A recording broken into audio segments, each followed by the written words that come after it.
Hello and welcome. My name is Teresa, and in today's video I thought, you know what, I came up to create a recipe card, and it's a card as well as a recipe.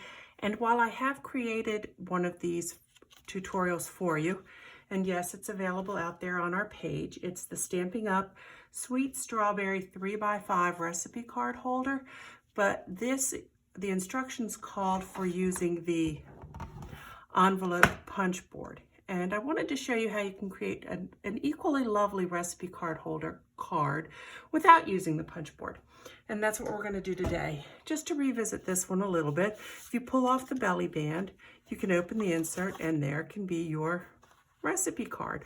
Well, I'm going to modify it. I'm going to tweak it just a little bit so that not only do you have the recipe card, but you'll still have the greeting card as well. So let's go ahead and get started. Now, one of the most popular sweets that I have seen out there on YouTube land or in YouTube land is the Whimsy and Wonder suite of products from Stampin' Up.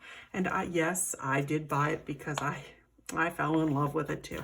So that's what we're going to use. I'm going to just kind of pop that off to the side. Now, to create the card that I have in mind, and yes, we will be using the stamps, so I'm going to put that off to the side. I want to go through what we're going to use. The background color I chose is the mint macaron. Now, the dimensions for this, you want to cut it 5.5 by 7 1/4. Then on the 7 1/4 side, you want to score it at 3 7/18. Then what I did is on the smaller side, I put it into an embossing folder I had. This one happens to be from, oh, I hope I say it right, Doris. And for me to get it through my Big Shot machine, I just put it this way and ran it through my Big Shot. That way I only have this one smaller section, oops, sorry about that, embossed. Okay, so we're moving right along. The other thing you'll need is you will need another piece of the mint macaron. This one measures 3 1/4 by 5 1/4.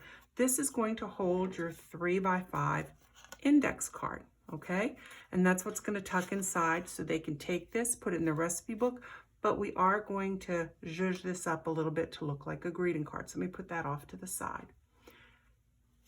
Using the designer series paper from that suite of products, I thought this one was so pretty. You're going to want to cut this at 3.5 by 5 1/4, and I am going to go ahead and apply that right there.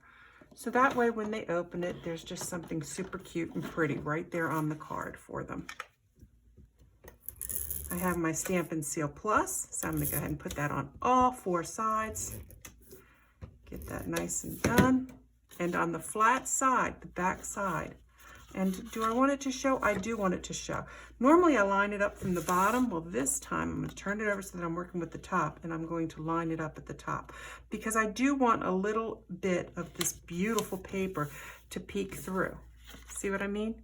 Isn't that pretty? I love it.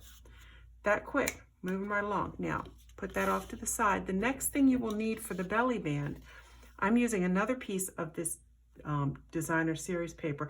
This is 1.5 by the full 12 inches. They're 12-inch sheets, so just cut you off a piece that's 1.5. Now what I like to do is I'm going to have a decorative piece on the front, just like, let me grab this one here. I'm going to hide where it connects with a cover we're going to create. But anyhow, for this part, you can just use your hands, and I always like to offset stuff, so I know that it's going to want to come together there. And then I create my own fold. This is the tricky part. If you fold it too tightly, you're not going to have enough room to move the belly band up and down. You fold it too loose and it's not going to stay. So you have to play with that a little bit. See, that should be just enough for it to slide up and down. And I'm going to go ahead and put a piece of the Stampin' Seal Plus. I'm going to go ahead and I'm going to line it up again. Maybe I should have it on the thing. What do you think? Yeah, let's do it that way. Close that and then go ahead and get that lined up. Not too tight, not too loose. I know it's just a little finesse. Probably it's better to be a little too tight than a little too loose. But see, you will be able to slide that band up and down. So for now, I'm going to go ahead and slide it into position. And let's work on how we're going to decorate the front of this. So keep some scrap paper handy. And here's a piece of scrap paper. I took this stamp out of the Whimsical Trees stamp set. And it's just on the letter C block. And using some mint macaron ink. Again, that's one of the things I do like best about Stampin' Up! Products. They do coordinate beautifully. It takes a lot of the guesswork out. So we're going to go ahead and ink this up. Hopefully I'll do a good job of inking this up. And I'm using scrap paper, so if I don't like this one, I can do another one. But lo and behold, that came out pretty darn nice. Go ahead and close up our ink. This is a very dirty stamp scrubber, but it works. It works. I like to clean the stamps quickly. Now, I do want to add some color to this. Now, unfortunately, I don't have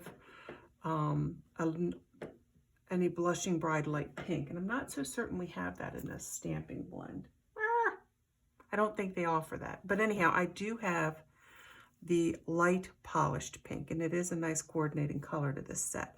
So using the light one, I'm just going to put down some color in the little berries here.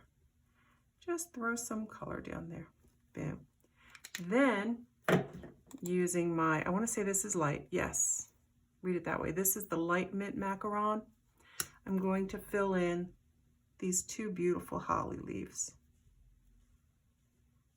And of course you, well, not of course, but you probably are like, are you going to get out some of that Wink of Stella?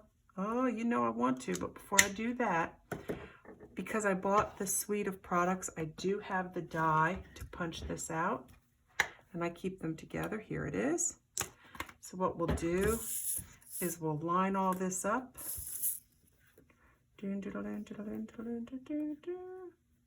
we go.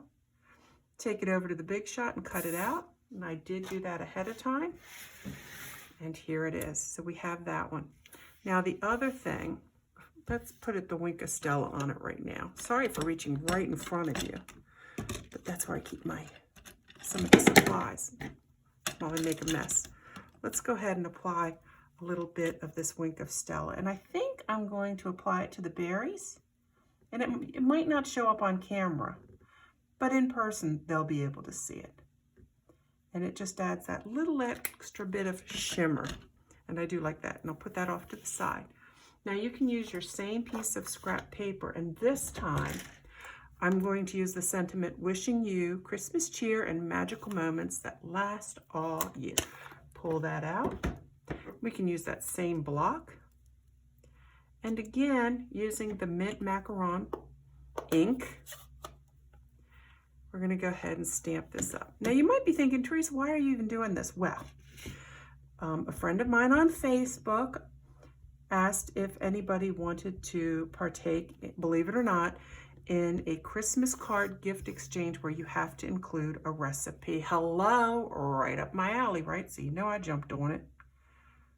I may have wiggled that back and forth, so if it doesn't look good, that's why. Oh no, it wound up coming out pretty darn nice. Anyhow, so now I have to really get that made and get it sent out to her. I am filming this. It is just after Thanksgiving. Not sure when we'll put this up, hopefully as soon as possible. But anyhow, I've got to get this made and I've got to get the card out. Oh, I will show you the recipe. I'm going to put it through really quick. This is from my childhood. Ooh, I'll show you. I'll actually show it longer and you can take a screenshot of this recipe. It might gross out some of you. All right, now to cut this out, I am going to take this die from the Tasteful Labels set and we're going to line that up, take it over to the Big Shot. Of course, it's already done because to save time. So now I have these elements and I was playing with this and I do like to offset stuff a bit. Then I was like, it just needs something more. What can I do? I mean, I can put embellishments on that, which I will. But looking at this, it hit me. This set came with these gorgeous snowflakes, and I do have one already punched out. So I'm thinking this is what I'm going to do. It adds that extra bit of shimmer, and so we can start putting this in place. But it still feels like maybe I should outline this, but then do I outline it with the pink? Or do I outline it with the green? And I'm making that snap decision right here with you guys. And for those of you who are thinking, what are you talking about outlining it?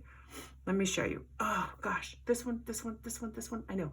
I have 3 colors. I'm thinking I could do it with the mint macaron, but it's going to kind of blend with the background. Of course, the other one I could do it with is this light polished pink, and that will play off of some of the other colors. But I'm also kind of leaning, let me stretch right here in front of you guys, to our dark evergreen. But I'm thinking that, something's telling me to do it. I think it'll be all right. I think it'll be fine. That's what I'm going to do. Yep, that's what I'm going to do. That's what I'm going to do. Just do it. Anyhow, so for outlining it, you have to have kind of a steady hand. I don't stress too much over these things. I know you think maybe I do, but I don't. And I'm just rubbing that just along the edges. Because if it's perfect, then is it really homemade? And if you want it perfect, shouldn't you get something that a machine did? That's why I don't worry about these things not being perfect. Now, there we go. This could have been the wrong choice. I'm not saying it's the right choice, but sometimes you just got to take a chance and do it. But what this does, in my opinion, it helps to set that up just a little bit. Actually, that's not too bad. It just gives the outline. So let's go ahead and get started and let's apply this down. I think what would work really well on this is I reach over you again. This episode's all about reaching over you. Taking one of these smaller glue dots. Now this might not pick up on camera, but there's this beautiful iridescent quality to this snowflake. And I'm gonna just make sure it comes up that way. There we go, just commit. This one, because I'm gonna add so many other inserts, I could have raised this with stamping dimensionals, and I'm not going to. My biggest concern here is when you apply it, make sure that you're only applying it to the section where it's going to hit the belly band. So instead of putting my Stampin' Seal Plus on my tag, I'm going to actually apply it directly to the belly band, because I have made that mistake before where I wound up sticking this to the card beneath it, and then the belly band just does not work. So there we go. Cute, cute, cute. Now for this, I am going to use a couple of glue dots, I think, to put this in the corner there. So I'm just kind of eyeballing where I think it should go. Let's pick up one glue dot, pick it up again, pick up that glue dot. Glue dots are fabulous little things, and that should work just perfectly. Now before I test it, I do want to put a, come on, hello, a couple of rhinestones. Absolutely. Because it adds that little sparkle. It's so cute. There we go. Got my pick tool. Moving that stuff out of the way in case it's distracting us. And let's go for the slightly bigger one. I'm going to put it right in there. Boom. And I want to slide the card down, and I like to work in odd numbers. I think that's all we need. So that's what we're going to do. So the card's working like this. They'll get it. I'm not going to say her name. She can open it up. I will have something else written in here, or I'm not sure what I'll do. I have to put a greeting in there. I will figure that out. And then she can always put the belly band back on. There we go. See, got to make sure it's the right. There we go. Got to make sure it's not too tight or too loose. Isn't that pretty? You know, we could put a couple more sparkles on there. I know, I can't help it. I like the sparkles. Put one there. And then, come on. And we'll put one right, maybe there. Oh, there. That's where we're going to put them. Now, for the recipe, I went downstairs and I got a 3x5 index card. So you will need this. I'm going to have to fill it out. I know. Haven't done that yet. So what I'll do is I will fill this out instead of that. Doesn't look as pretty. So I'm going to use this recipe card, and then I'm going to apply it here. And on the back side, I'm going to put a nice little note on it. But do y'all want to see the recipe? Let me set this up so y'all can take screenshots. Let me clear all this stuff out of the way. Okay. Oh, I don't want to advertise that, so let's not advertise it that way. Let me do it this way. Much better. There we go. Now, do you want to see that recipe card? Let me see if it tells me what year it's from. I remember this. It came in a box. Oh, the copyright on this is 1971. Look. It was listed under men's favorite. Keep in mind, it's 1971, folks. Do you think this is a well-used card? This was white, not dingy yellow when we got the card. But look, these are good cookies. Now, Don't freak out. Don't talk about the ingredients. This is 1971 recipe. But look at that. Let me stand up, make sure you can get a good screenshot. Oops, sorry, of this. Oops, sorry, I'm shaking everything up, aren't I? But there you go. You can screenshot it. Yes, it calls for 2/3 of a cup of shortening. Look at that. But I'm going to tell you now, it makes some really good chocolate chip cookies. I'm going to go ahead and put that in there. But there you go. So again, I have to write that recipe on my recipe card, and then I will be able to just put that right in there, and I'll be able, and she won't even see it. She'll have to pull the belly band down and get to it. And there you go.